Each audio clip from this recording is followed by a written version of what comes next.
La toute nouvelle version d'Adobe Captivate permet d'enrichir facilement vos modules e-learning à l'aide d'animations.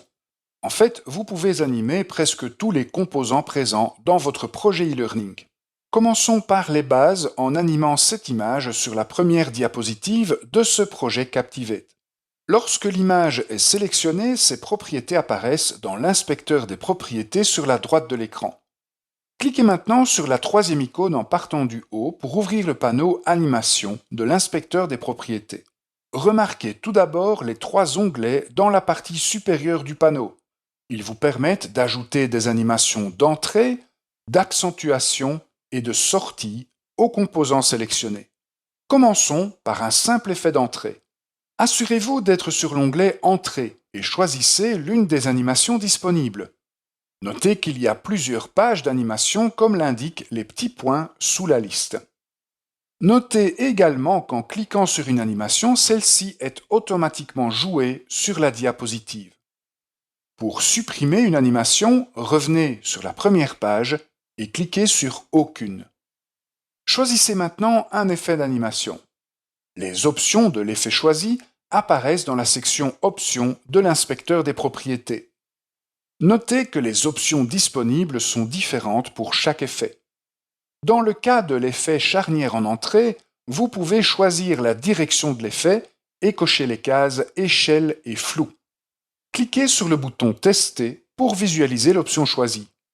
Enfin, la section Paramètres de l'inspecteur des propriétés vous permet de modifier la durée de l'effet, d'appliquer un délai et de sélectionner un mode d'accélération. Appliquons maintenant un effet d'accentuation. La procédure est toujours la même. Tout d'abord, allez dans l'onglet Accentuation. Choisissez ensuite l'effet d'accentuation que vous souhaitez appliquer, sachant qu'il peut y avoir plusieurs pages d'effets disponibles. Ajustez ensuite les options de l'effet choisi et modifiez enfin les paramètres dans la section Paramètres de l'inspecteur des propriétés. Pour un effet d'accentuation, notez que vous avez accès à la propriété répétée, en plus des propriétés durée, délai et accélération. Dans cet exemple, vous souhaitez que l'animation d'accentuation se répète tant que l'état existe. L'application d'une animation de sortie se fait exactement de la même manière. Notez que vous ne pouvez appliquer qu'une seule animation de sortie et qu'une seule animation d'entrée aux composants sélectionnés. Mais lorsqu'il s'agit d'effets d'accentuation, vous pouvez utiliser le bouton Ajouter une nouvelle animation dans le fond de l'inspecteur des propriétés pour appliquer plusieurs effets d'accentuation aux mêmes composants. Ces animations sont également visibles dans le montage chronologique, ce qui vous permet de les organiser dans le temps. Notez que le déplacement de ces animations sur la ligne du temps modifie les propriétés durée et délai dans l'inspecteur des propriétés. La diapositive suivante contient un composant texte. L'animation d'un composant texte suit exactement la même procédure. Une fois le composant sélectionné, cliquez sur l'icône Animation pour afficher le panneau des animations. Notez que les animations disponibles ne sont pas exactement les mêmes que lorsque l'image était sélectionnée dans la diapositive précédente.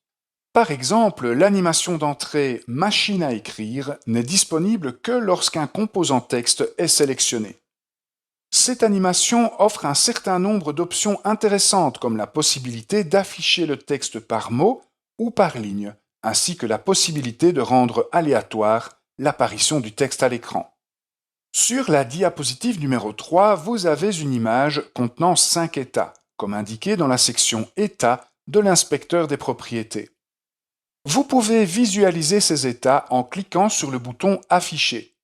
Si vous appliquez une animation d'entrée à cette image à l'intérieur de ces états, l'animation sera jouée lorsque l'état deviendra visible.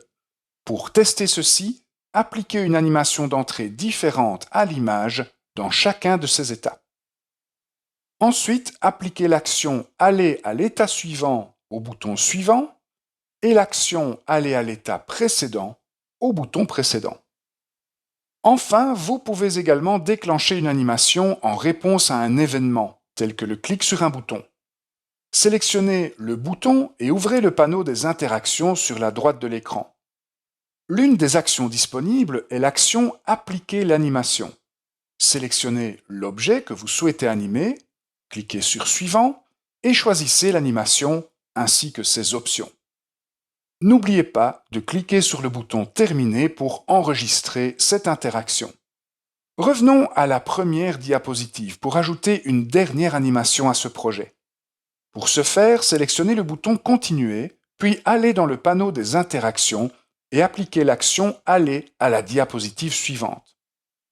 Notez que vous pouvez ajouter une transition lorsque vous passez de la première à la deuxième diapositive, ce qui ajoute une touche d'animation supplémentaire à ce projet.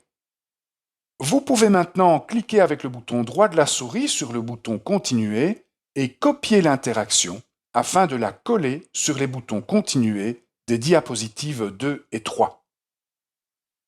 Il est maintenant temps de retourner sur la première diapositive et de cliquer sur le bouton « Aperçu » afin de tester ces animations dans votre navigateur web. Sur la première diapositive, vous voyez les animations d'entrée, d'accentuation et de sortie. Lorsque vous cliquez sur le bouton « Continuer », vous voyez la transition entre la première et la deuxième diapositive. Sur la deuxième diapositive, remarquez l'animation du texte. Sur la troisième diapositive, remarquez que les animations sont jouées lorsque vous parcourez les différents états de l'image.